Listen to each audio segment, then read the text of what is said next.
Hello दोस्तों, कैसे हो। आज हम टॉपिक स्टार्ट करने वाले हैं असर्ट्स के बारे में। तो हमारे असर्ट क्या होते हैं? हमारे असर्ट होते हैं कोई भी ऐसा चीज जो क्या है किसी एंटिटी के द्वारा ओन्ड किया जा रहा है या कंट्रोल किया जा रहा है, ठीक है। और उसकी क्या है, कोई इकोनॉमिक वैल्यू है और उसका कोई फ्यूचर में बेनिफिट होने वाला है। इसके कीवर्ड हम क्या रखते हैं? कोई भी चीज जिसकी कोई ओनरशिप है या कंट्रोल है। इकोनॉमिक वैल्यू मतलब क्या होता है? जिसकी मनी की टर्म में कोई वैल्यू है, पैसों की टर्म में, 1000 रुपये का, 2000 का, ठीक है। फ्यूचर बेनिफिट क्या होता है? जिससे हमें कोई फ्यूचर में फ़ायदा होने वाला है। फॉर एग्जांपल के लिए अगर हमारे पास कोई मशीन है तो हम उस मशीन का यूज करके उससे जो प्रोडक्शन होगा उसको हम बेच के हमें कुछ प्रॉफिट होगा, तो वो होता है फ्यूचर में बेनिफिट होने वाला है, ठीक है। इकोनॉमिक वैल्यू क्या है? उस मशीन की वैल्यू, उसको मार्केट में बेच दें तो उससे हमें कुछ पैसा मिल सकता है, ठीक है। और ओनरशिप मतलब क्या है? हम उस मशीन के ओनर हैं, ठीक है। तो ये हो गई हमारी डेफिनेशन असेट्स की। अब आते हैं हमारे एग्जांपल्स कि हमारे असेट क्या क्या चीज़ें होती हैं। तो इसमें हमारा आता है building, machinery,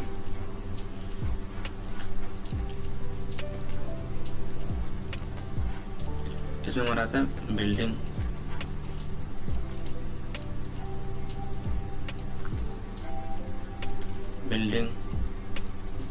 machinery, inventory, vehicle, patent, trademark. Okay, जैसे पेटेंट क्या होता है? पेटेंट मतलब ये होता है हमारा कि जैसे हमने कोई चीज इन्वेंट करी है तो उस पर सिर्फ हमारा हक हो, उसको कोई और कॉपी ना कर ले, उसके लिए हम पेटेंट करवाते हैं। ट्रेडमार्क क्या होता है? एक तरीके से ये हमारा ब्रांड वैल्यू होती है, ठीक है। जैसे जैसे गूगल का है अपना, कोका कोला का, ऑडी के 4 रिंग ट्रेडमार्क है। आती है गुडविल।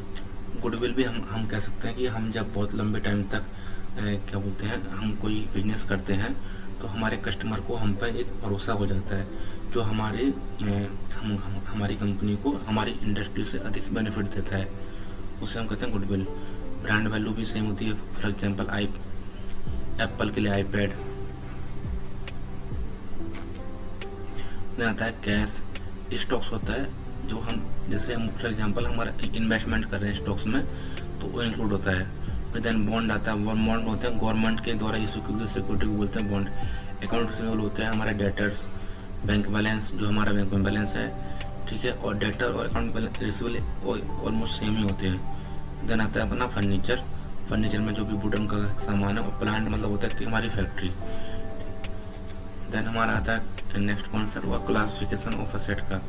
क्लासिफिकेशन मेनली हम 3 टाइप पे करते हैं: current, non current, tangible, intangible. और फिर देन आता है ऑपरेटिंग, नॉन ऑपरेटिंग। अब बात करते हैं हम करंट और नॉन करंट असेट की।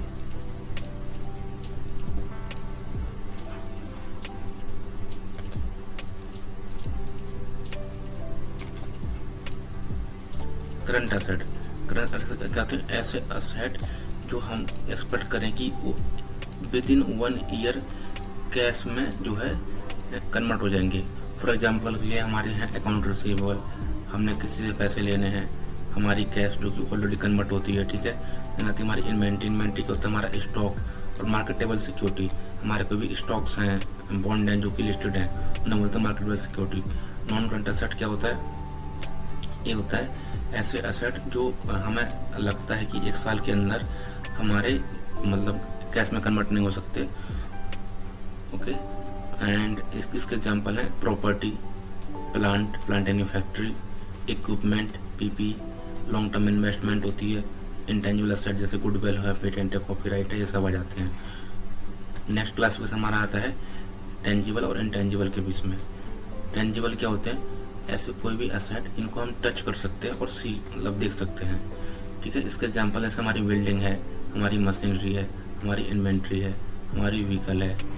और इंटेंजिबल असेट में आते हैं ऐसे कोई भी असेट इनको हम मतलब हम टच नहीं कर सकते, हम उन्हें सी नहीं कर सकते, बट उनकी मॉनिटरी वैल्यू होती है। फॉर एग्जांपल पेटेंट हो गया, ट्रेडमार्क हो गया, गुडविल हो गया, ब्रांड वैल्यू हो गया, ओके। एंड लास्ट हमारा क्लासिफिकेशन आता है ऑपरेटिंग एंड नॉन ऑपरेटिंग।